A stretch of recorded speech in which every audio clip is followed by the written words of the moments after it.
Centre of mass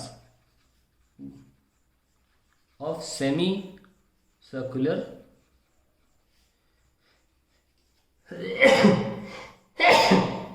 arc. यहां पे आपको चीजें क्लियर हो जाएंगी कि कैसे सिलेक्ट कर रहा हूं, क्या कर रहा हूं। ठीक है, लेट अस सी। ये मेरा सेमी सर्कुलर आर्क है, वायर भी बोल सकते हैं, एग्जाम में या किताबों में वायर भी लिखा रहता है। ये लीजिए, ये मेरा सेमी सर्कुलर आर्क आ रहा है और इस semi circular arc is centred at this point. ठीक है, तो अब ये मटेरियल कहाँ एग्जिस्ट करता है? मटेरियल तो इस मटेरियल यहाँ पे एग्जिस्ट करता है। तो अब देखिए, हमने जब रॉड ली थी तो हमने किसी एंड से x दूरी पर dx लिया था, है ना। अब क्या करेंगे हम हम इस जगह से किसी पर्टिकुलर एंगल पे, क्योंकि ये एंगुलर चीज है, किसी पर्टिकुलर थीटा पे dx लेंथ की थिकनेस ली थी, d थीटा एंगुलर थिकनेस का मटेरियल लेंगे। ये तरीका होता है लिखने का। ठीक है वही चीज जैसे हमने x की दूरी पर dx थिकनेस का पोर्शन लिया था, वैसे ही क्योंकि ये घूमती हुई चीज है ना, इसलिए थीटा की दूरी पर डी थीटा नाम की थिकनेस ले ली और हम इसकी रेडियस r मान के चल रहे हैं। अब हमने पहला टर्म, तो पहले चीज तो पहले हमने कर ली। पहला क्या था कि आप डिफरेंशियल मास को सिलेक्ट करना सीखें। पहला था डिफरेंशियल मास को सिलेक्ट करना सीखें। हमने सिलेक्ट करना सीख लिया। हमने ये पोर्शन का मास जो है वो dm है, हमको पता है, छोटा सा मास है ना, dm है। कैसे लिया हमने? जैसे यहाँ पे x की दूरी पर dx लिया, यहाँ क्योंकि चीज़ें एंगुलर हो रही हैं, एंगल की थीटा एंगल की दूरी पर d थीटा पोर्शन का हमने मटेरियल निकाला। ठीक है भाई, इतना तो हो गया। अब अगला पार्ट क्या था, याद करिए, अगला स्टेप क्या था? स्टेप 1 तो हो गया हमने, स्टेप 1 इज डन। क्या? Select differential element. स्टेप 2 क्या था? स्टेप 2 था right the coordinates of the element. Right the coordinates of element जो आपने चुना है। अब बताइए, इस एलिमेंट की ये जो थिकनेस है ना के बराबर है, तो चाहे इस एंड का कोऑर्डिनेट लिख लो चाहे इसके एंड का कोऑर्डिनेट लिख लो, बात एक ही है, क्योंकि ये जो थिकनेस है, ये जो लेंथ है, ये काउंट नहीं की जा सकती, डिफरेंशियल लेंथ है। तो हम क्या करते हैं, हमेशा इस एंड का लिखने की कोशिश करते हैं कोऑर्डिनेट्स। बताओ कैसे लिखोगे? हाइट में और यहाँ पे, तो ये एक्स कोऑर्डिनेट हुआ इस पॉइंट का, एक्स कोऑर्डिनेट, और ये क्या हुआ? Y coordinate. तो एक्स कोऑर्डिनेट क्या हुआ? R cos theta, theta angle पर है ना, तो ये आर है। और वाई कोऑर्डिनेट क्या हुआ? R sine theta. हो गया हमारा काम, हमने कोऑर्डिनेट भी लिख लिए। तो centre of mass X coordinate का कैसे आएगा? 1/m X D M. Y coordinate कैसे आएगा centre of mass? 1/m Y D M. अब समझ में आ रहा होगा आपको कैसे करना है। ठीक है, अब डी एम को कैसे लिखेंगे हम? भाई देखो, ये क्या है? पाई आर। पाई आर लेंथ का मास m है, तो 1 का मास क्या होगा? m/पाई आर। तो इतनी सी थिकनेस, इतनी सी लेंथ का मास क्या होगा? अब इतनी सी लेंथ कैसे निकालते हो? R D theta. कैसे निकाली? लेंथ ऑफ आर्क लिख लो यहाँ पे, length of arc subtending angle D theta, subtending angle D theta क्या होता है? Angle equals to arc upon radius. Angle कितना है? D theta. आर्क निकालना है हमको और रेडियस कितना है? आर। तो आर्क लेंथ कितनी आ गई? R D theta. तो अगर पूरे पाई आर का मास m है, तो सिर्फ आर डी थीटा का मास कितना होगा? m/पाई r into r D theta. R r cancel, so we get m/पाई डी थीटा। तो हमने डी एम भी निकाल लिया और x और y की वैल्यू भी पता चल चुकी हैं। अब सिर्फ सॉल्व करना बाकी रह गया है।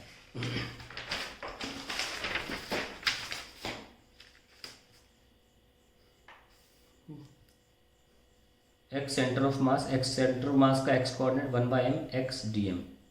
हाँ भाई, तो एक्स कोऑर्डिनेट क्या था, आर कॉस थीटा, और डी एम क्या निकाला हमने, M upon pi D theta, ये आया। एम से एम कैंसिल, और कहाँ से कहाँ इंटीग्रेट होगा, एंगल देखो, एंगल कहाँ से कहाँ इंटीग्रेट हो रहा है, ये रहा आपका डेरिवेशन। तो हम क्या कैसे इंटीग्रेट करेंगे, देख लो, थीटा कहाँ से हो रहा है, 0 से पूरा पाई तक, तो 0 से पाई तक हमारा इंटीग्रेट करना है हमको, ठीक है।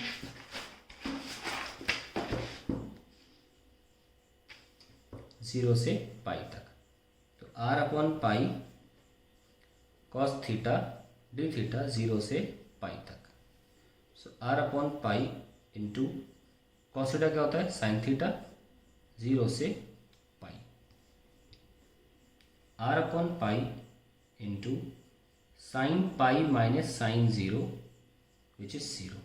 0 तो आना ही था, क्योंकि जो आपने रिंग ली है इस तरीके से, वो जितनी 0 के उधर थी उतनी इधर भी थी, तो एक्स कोऑर्डिनेट तो वैसे भी नहीं आना था, लेकिन हमने सॉल्व करके दिखाया। अब बारी आती है वाई कोऑर्डिनेट की, Y centre of mass, that is 1/m, 0 से कहाँ तक, वही पाई तक लेना है, वाई डी एम, 0 से pi, what is y, r sine theta, और डी एम क्या था, m/पाई डी थीटा, एम से m cancel, r upon pi, sine theta का हो जाएगा माइनस कॉस थीटा, 0 से पाई, है ना, सेंटर ऑफ मास निकल के आ रहा है। So are upon pi cos 0, जब भी माइनस साइन हो lower limit minus upper limit करें, ये लीजिए क्या आया, R upon pi 1 minus minus 1, we get 2r by pi. Okay, 2r by pi approximately होता है पॉइंट, मतलब 1 अपॉन पाई होता है पॉइंट पाई, यानी कि 0.314 के आसपास, तो 0.628 आर, ये हमारा आंसर आ जाएगा। और देखते हैं दिखता कैसा है। कि आपने एक सेमी सर्कुलर रिंग ली, उसका सेंटर मास कहाँ लाया करेगा, ये पूरा कितना है, आर के बराबर, आधे में कितना होगा, r/2, ये 0.628 आया, तो थोड़ा ऊपर लेंगे, यहाँ पे इस पूरे सिस्टम का सेंटर ऑफ मास है, यहाँ से काउंट कर रहे हैं ना हम, यहाँ से डिस्टेंस देख रहे हैं, 0,628 r, that's it, that is how you find out the centre of mass of a semi circular ring. अब बात करते हैं हम centre of mass of quarter ring, quarter ring, let's find out. इसमें एक्स और वाई दोनों 0 नहीं होंगे, ओके खुद देख लो। अब क्वार्टर रिंग दो कैसे, ऐसे है ना, थोड़ा सा मोटापा ले लो उसका रिंग का भी, ताकि आप बाकी चीज़ें मार्क कर सको। इसका हमें सेंटर ऑफ मास निकालना है, सेकंड हमारे थर्ड डेरिवेशन है, ठीक है।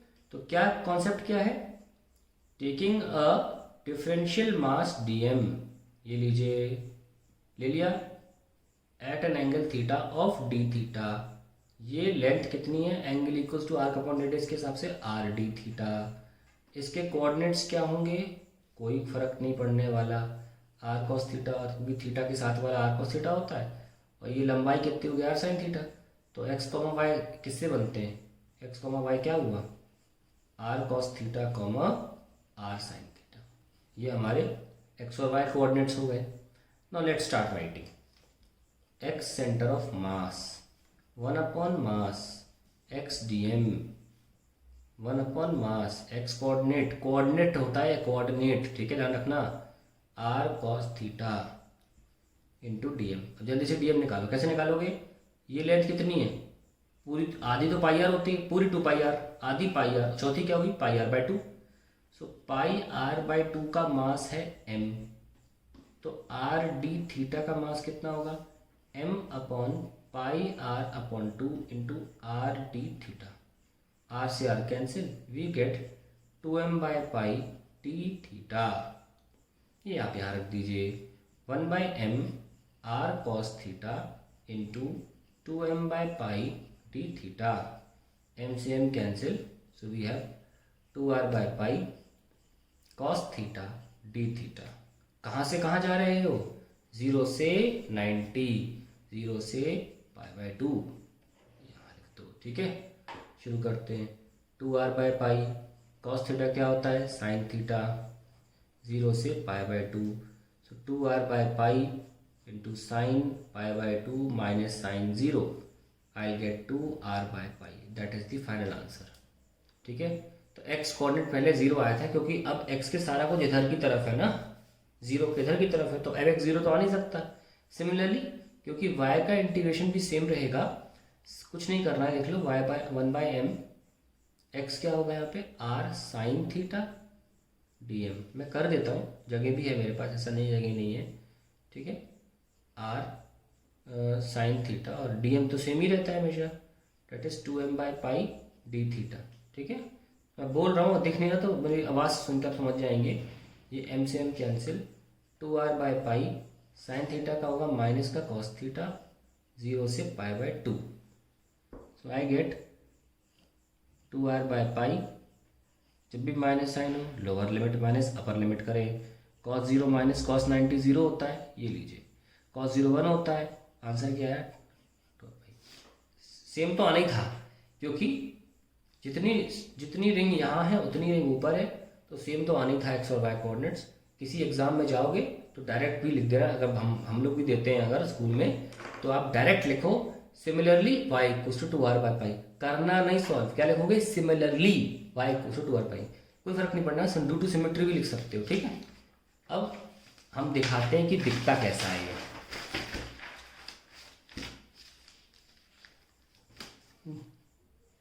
दिखता कैसा है,